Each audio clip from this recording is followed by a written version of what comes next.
Considering you've been in the ring with all of them, in your opinion, the best welterweight fighting right now is who?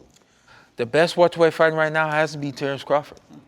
I think there was just a number of things that I saw, felt, sensed, the whole nine, and he was just a little bit better, more than just about everybody I've been in the ring with. And you fought Errol before the accident. Difference between fighting Errol, fighting Bud Crawford? You know what? I think, and I got a feeling Errol he would confirm this. But I think coming into the ring, Errol was prepared to beat me at my game, and Terence was prepared to beat me at his game. Mentally, there's a difference.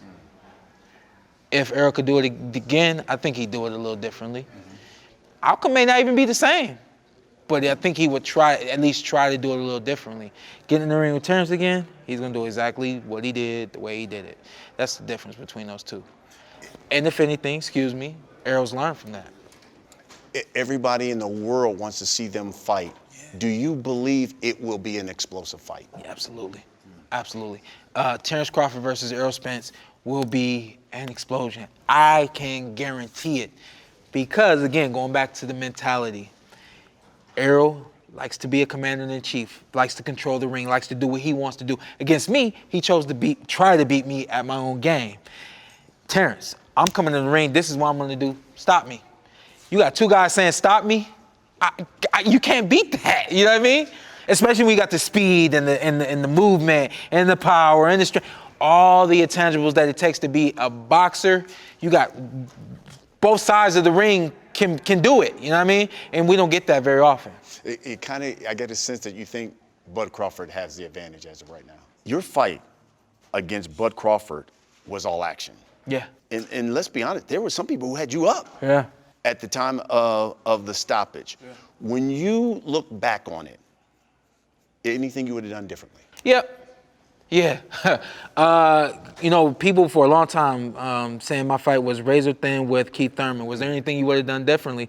I'm like, what? I don't know what I could have done differently. I did what I could do. Right. And then slowly as I got behind that, I was like, oh yeah, I'd have done this. I could have done that. And you kind of always, the further you get away from something, I think you're able to see your mistakes, or you could have done something better, or made some adjustments and improvements. So definitely, tons of things. What would you have done differently? You know what? With both, with Terence and with Errol, with both those guys, I think that there were moments where I could have changed my cadence, changed my rhythm, and I didn't do it on those marks. Those are two guys where you got to be on the marks. You know, in TV, they're like, hey, don't move off your mark. Right. You move off your mark against those guys, and what happens, happens. You know what I mean? So I am, I think, if anything, probably one of the best guys to challenge both those guys, but also to show you, like, hey, even one of the best, if you're off your mark, they'll capitalize.